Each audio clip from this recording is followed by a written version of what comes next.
Selamat datang di channel ini. Di video pertama channel ini, gue akan menganalisa tentang apa yang terjadi pada light novel Tensura volume 19 yang akan dirilis pada tanggal 30 November 2021. Disclaimer dulu, semua video ini merupakan pendapat pribadi gue sendiri. Jika kalian memiliki pendapat lain, silahkan tulis di kolom komentar dan kita akan diskusikan bersama-sama. Jika kalian menyukai video ini, silahkan tekan tombol like, komen, dan share. Jangan lupa untuk menekan tombol subscribe untuk membantu channel ini agar terus berkembang. Mari kita mulai pembahasannya. Beberapa waktu yang lalu, GC Novel selaku penerbit light novel Tensura memposting ilustrasi berwarna dari light novel Tensura volume 19 di Twitter. Bersamaan dengan tweet itu, GC Novel mengumumkan untuk mengundur jadwal perilisan light novel Tensura yang pada awalnya akan merilis tanggal 29 Oktober menjadi 30 November. Dalam ilustrasi berwarna itu, diperlihatkan dua kubu, yaitu pasukan malaikat dan aliansi Raja Iblis. Di pasukan malaikat terdapat Manas Mikhail, Vegway, Vega, Delario, dan Jahil. Di bagian aliansi Raja Iblis ada Rimuru Tempest, Milim Nafa, Hinata Sakaguchi, Testarossa, dan Felgrin. Fujii Sensei selaku autor dari Tensura pernah memberikan sedikit gambaran atau bocoran yang akan terjadi di volume selanjutnya dalam laman Shosetsu miliknya. Bocoran yang ada di volume 19 adalah akan terjadinya kekacauan di ibu kota dan Hinata Sakaguchi akan berperan aktif di volume ini.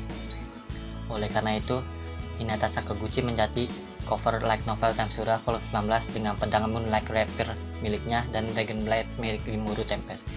Di cover juga terlihat beberapa pedang dan juga siluet dari sebuah kastil di pojok kanan bawah. Tidak diketahui itu kastil apa. Kalau kalian mengetahui atau memiliki pendapat, silahkan tulis di kolom komentar di bawah. Apa yang terjadi di volume 19? Walau satu volume bukan hanya di satu tempat, tapi melalui bocoran yang diberikan Fujii Sensei di laman Shosetsu-nya, kita bisa setidaknya menebak. Volume 19 akan berisi kekacauan ibu kota dan Hinata akan berperan aktif dalam volume ini. Ibu kota mana yang dimaksud oleh Fujii Sensei? Beberapa dari kalian mungkin akan berpikir kalau ibu kota yang dimaksud adalah ibu kota dari Kekaisaran Suci Ruberios, yaitu ibu kota Rune. Awalnya, gue juga berpikir seperti itu.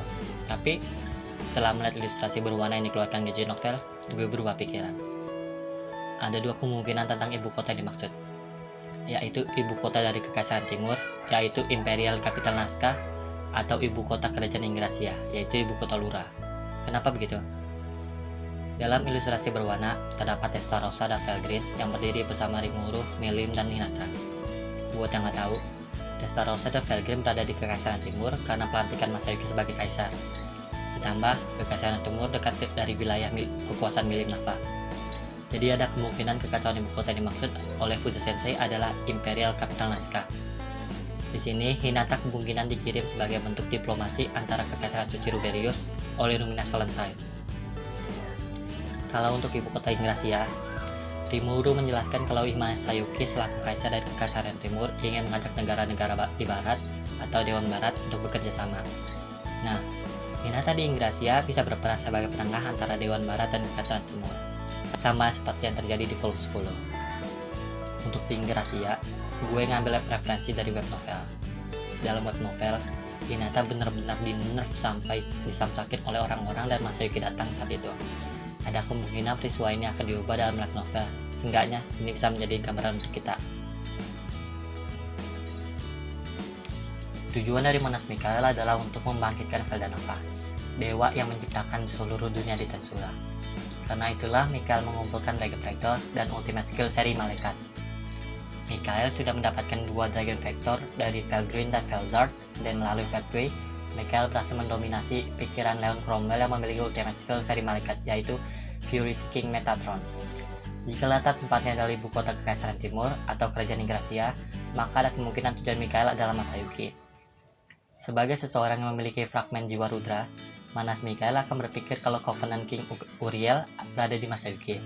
Karena pada awalnya, Covenant King Uriel merupakan ultimate skill yang dimiliki Rudra sebelum dibarter dengan Justice King Mikhail oleh Veldanava.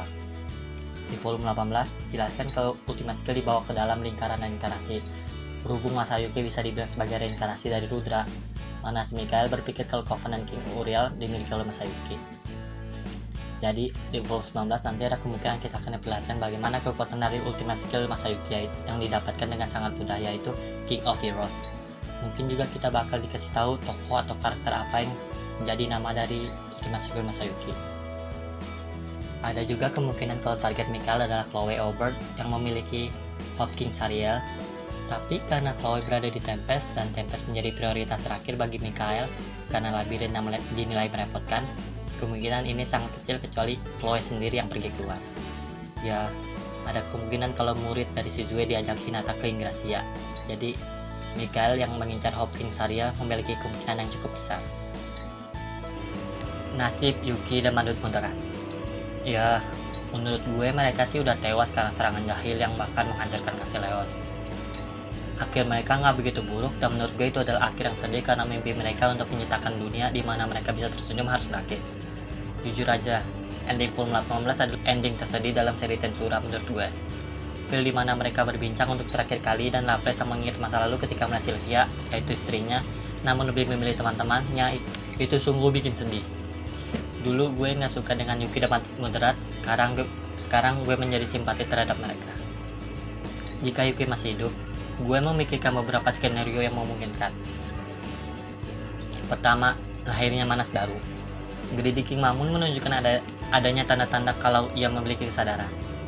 Berhubung Yuki telah menjadi saint sama seperti Hinata, rasanya wajar untuk mengatakan kalau Yuki memiliki telur pahlawan.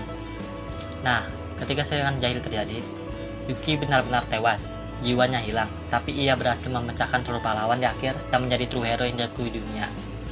Walau begitu, itu percuma karena jiwa Yuki sendiri setelah hilang, dan Yuki menjadi makhluk tak berakal.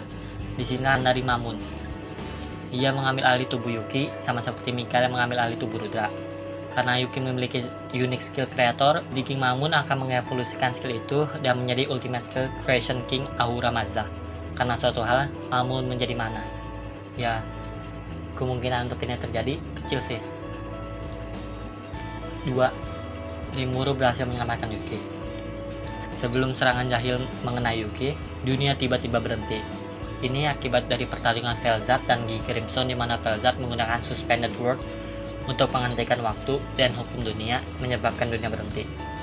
Karena Rimuru memiliki kemampuan untuk memanipulasi ruang dan waktu, Rimuru bisa bergerak di waktu yang berhenti dan menuju Castelleon sebelum Velzat menonaktifkan Suspended World. Ketika sampai di Castelleon, Rimuru bisa jadi menyelamatkan Yuki dan kawan-kawannya sehingga Yuki tetap hidup. 3. Yuki dan kawan-kawan benar-benar mati. Akhir mereka sudah bagus dan kemungkinan ini adalah yang paling besar. Pertarungan Zalario versus Diablo.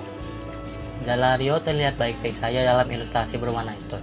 Kalau gitu, apa yang terjadi dengan pertarungan Zalario melawan Diablo? Gue memiliki pendapat, tapi pertama-tama gue meminta maaf untuk para fans Diablo jika pendapat ini tidak sesuai dengan yang kalian inginkan. Pertama adalah Diablo kalah dan babak belur. Enggak sedikit orang yang mau Diablo kalah atau babak belur. Beberapa orang memiliki pendapat itu agar Diablo memiliki perkembangan karakter dan akhirnya mengejar kekuatan untuk terus bertambah kuat sebagai lawan Rimuru.